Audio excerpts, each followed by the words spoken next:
You, John Fitzgerald Kennedy, do solemnly swear. I, John Fitzgerald Kennedy, do solemnly swear.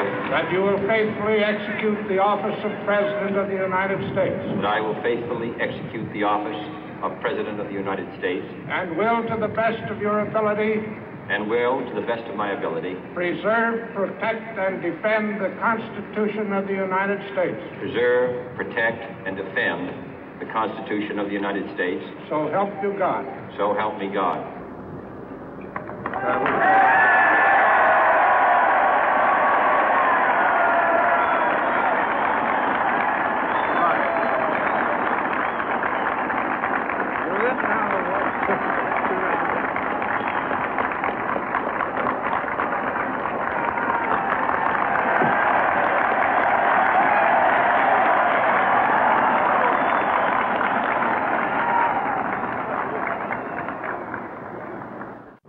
Vice President Johnson, Mr. Speaker, Mr. Chief Justice, President Eisenhower, Vice President Nixon, President Truman, Reverend clergy, fellow citizens.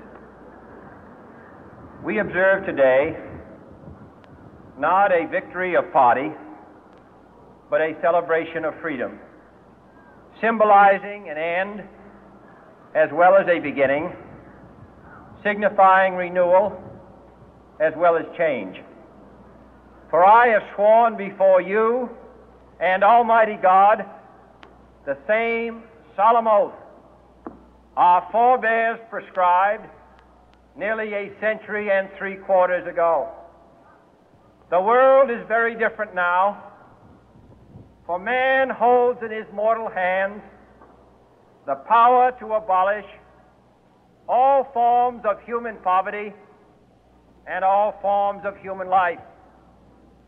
And yet the same revolutionary beliefs for which our forebears fought are still at issue around the globe. The belief that the rights of man come not from the generosity of the state, but from the hand of God.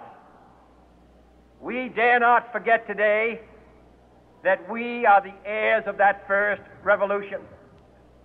Let the word go forth from this time and place to friend and foe alike that the torch has been passed to a new generation of Americans born in this century, tempered by war, disciplined by a hard and bitter peace, proud of our ancient heritage, and unwilling to witness or permit the slow undoing of those human rights to which this nation has always been committed and to which we are committed today at home and around the world.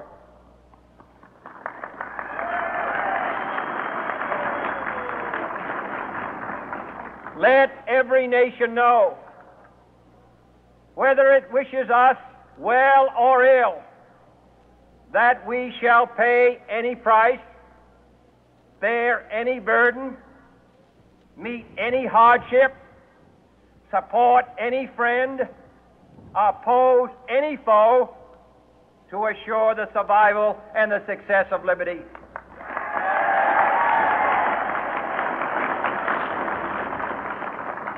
This much we pledge and more. To those old allies whose cultural and spiritual origins we share, we pledge the loyalty of faithful friends. United, there is little we cannot do in a host of cooperative ventures. Divided, there is little we can do, for we dare not meet a powerful challenge at odds and split asunder. To those new states whom we welcome to the ranks of the free, we pledge our word that one form of colonial control shall not have passed away merely to be replaced by a far more iron tyranny. We shall not always expect to find them supporting our view, but we shall always hope to find them strongly supporting their own freedom, and to remember that in the past, those who foolishly sought power by riding the back of the tiger ended up inside.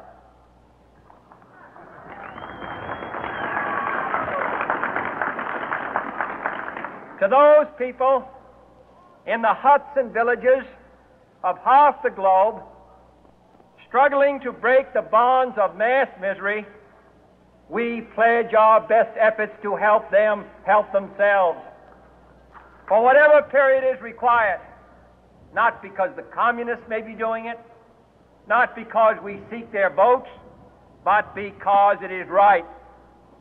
If a free society cannot help the many who are poor, it cannot save the few who are rich.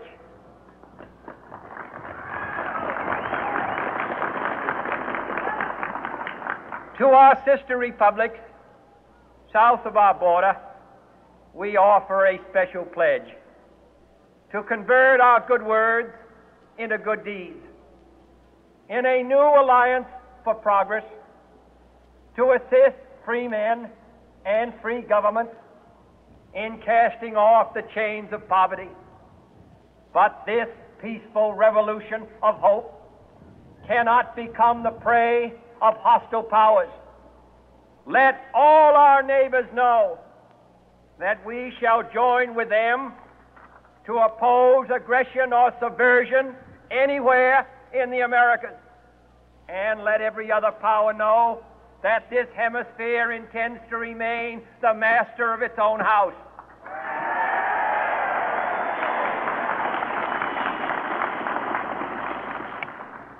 To that world assembly of sovereign states, the United Nations, our last best hope, in an age where the instruments of war have far outpaced the instruments of peace, we renew our pledge of support to prevent it from becoming merely a forum for invective, to strengthen its shield of the new and the weak, and to enlarge the area in which its writ may run.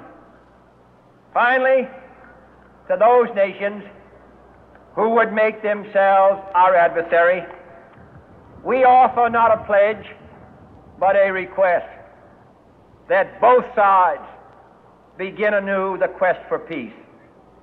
Before the dark powers of destruction, unleashed by science, engulf all humanity in planned or accidental self-destruction, we dare not tempt them with weakness, for only when our arms are sufficient beyond doubt can we be certain beyond doubt that they will never be employed. But neither can two great and powerful groups of nations take comfort from our present course, both sides overburdened by the cost of modern weapons, both rightly alarmed by the steady spread of the deadly atom, yet both racing to alter that uncertain balance of terror that stays the hand of mankind's final war. So let us begin anew, remembering on both sides that civility is not a sign of weakness, and sincerity is always subject to proof. Let us never negotiate out of fear, but let us never fear to negotiate.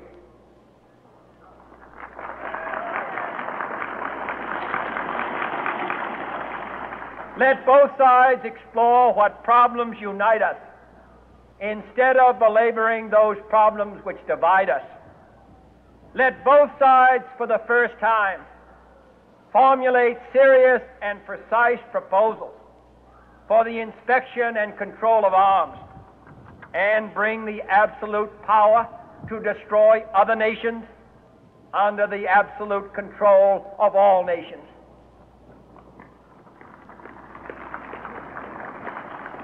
Let both sides seek to invoke the wonders of science instead of its terrors. Together, let us explore the stars, conquer the deserts, eradicate disease, tap the ocean depth, and encourage the arts and commerce. Let both sides unite to heed in all corners of the earth the command of Isaiah to undo the heavy burden and let the oppressed go free. And if a beachhead of cooperation may push back the jungle of suspicion, let both sides join in creating a new endeavor, not a new balance of power, but a new world of law, where the strong are just and the weak secure and the peace preserved. All this will not be finished in the first 100 days, nor will it be finished in the first 1,000 days, nor in the life of this administration, nor even perhaps in our lifetime on this planet. But let us begin.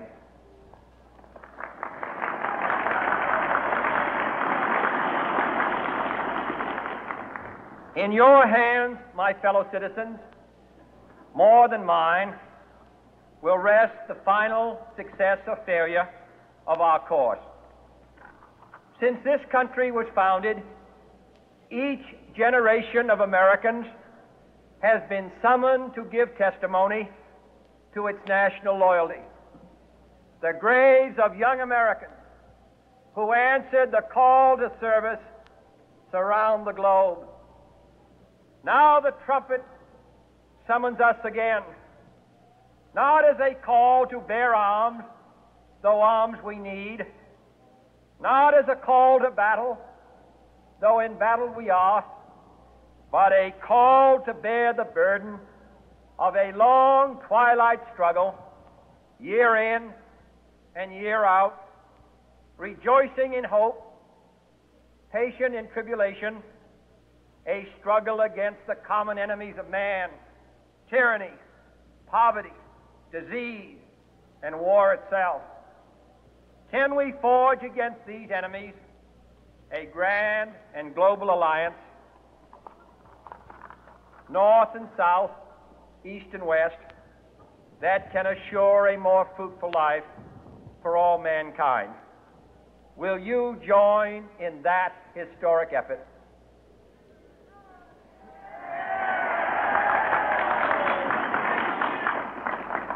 In the long history of the world, only a few generations have been granted the role of defending freedom in its hour of maximum danger. I do not shrink from this responsibility. I welcome it.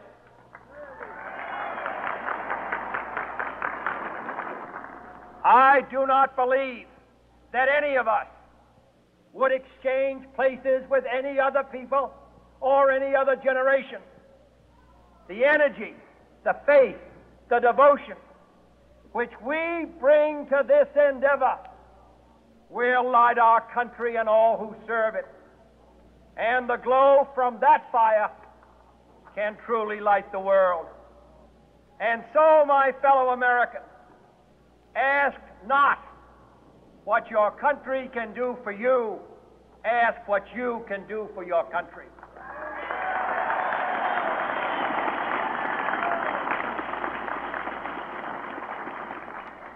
My fellow citizens of the world, ask not what America will do for you, but what together we can do for the freedom of man.